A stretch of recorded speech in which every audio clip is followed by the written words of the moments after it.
ये जब आपको कोई पड़ोसिन बहुमूल्य वस्तु देती है ना, तो पहले ही सावधान कर देती है, बहन थोड़ा खबरदार रहना, बड़ी महंगा हार है मेरा, हाँ सावधानी से रखना। कोई पड़ोसी जब वस्तु देता है तो पहले ही बहुमूल्य जब वस्तु देता है तो सावधान कर देता, भैया बड़ी महंगी गाड़ी है, ले तो जा रहे हो, सावधान होकर चलाना। हाँ? तो भावार्थ यहाँ पर सूत जी महाराज सोनकादिक ऋषियों को वो बहुमूल्य वस्तु दे रहे हैं, तो पहले अलर्ट कर रहे हैं, सावधान कर रहे हैं। प्रीत सोनक चित्ते ते हतौ वच्म विचार्य च सर्व सिद्धांत निष्पन्नम संसार भयनाशनम।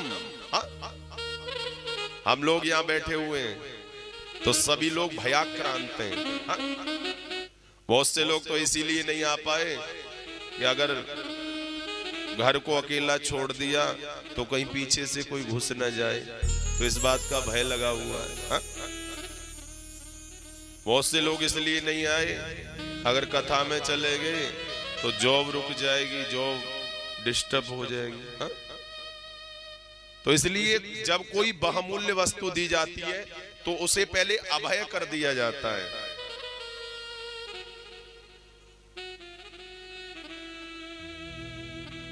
सूत जी कहने लगे, महर्षियों ध्यान देकर सुनो, मैं वो कथा सुनाने जा रहा हूं जो सुखदेव जी ने राजा परीक्षित को सुनाई थी।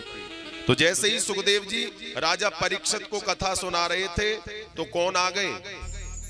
देवता लोग आ गए। सुधा कुंभम गृहीत्वैव देवा सत्र समागमन। सुधा कहते अमृत को और कुंभ माने गड़ा। आज देवता लोग अमृत का घड़ा लेकर आ गए और सुखदेव जी से कहने लगे, महाराज इसे राजा परीक्षित को पिला दीजिए और इसके बदले में हमें कथा रूपी अमृत पिला दीजिए। हाँ? तो सुखदेव जी ने कहा, भैया आपकी विशेषता क्या है अमृत की? तो देवता कहते हैं, हमारे अमृत की ऐसी विशेषता है जिसे पीने के बाद में वैकुंठ मिल जाता है। लेकिन सुखदेव जी कहने लगे, आपके इस कथा सुधामृत को पीने से वैकुंठ मिल जाता है, किंतु जैसे ही जीव के पुण्य क्षीण होते हैं फिर उसे पृथ्वी पर गिरना पड़ता है। क्षीणे पुण्यम मृत्यु लोकम विसंति।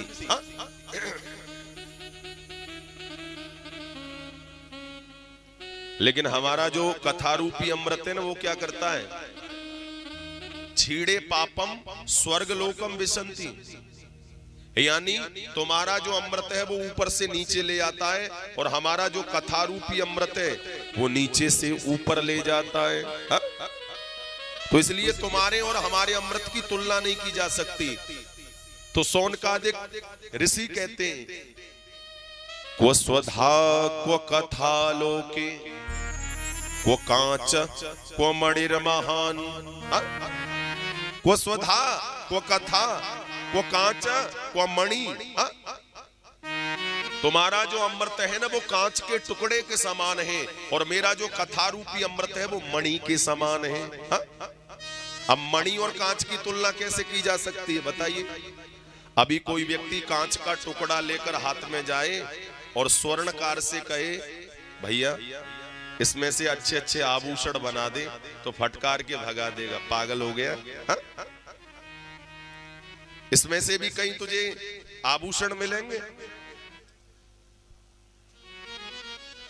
आज महाराज इधर सुखदेव स्वामी समझ गए ये कोई साधारण अमृत तो है नहीं, भयानक देवासुर संग्राम हुआ तब जाके ये अमृत निकला और आज देवता लोग मुझे यूं ही दे रहे हैं, जरूर कोई ना कोई गड़बड़ है। तो सुखदेव जी ने क्या किया पता है? सभी देवताओं को अभक्त समझकर फटकार कर भगा दिया,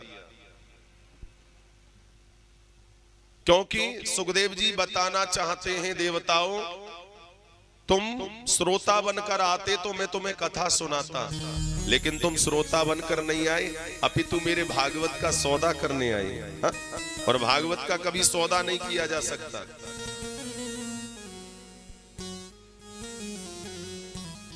ये भागवत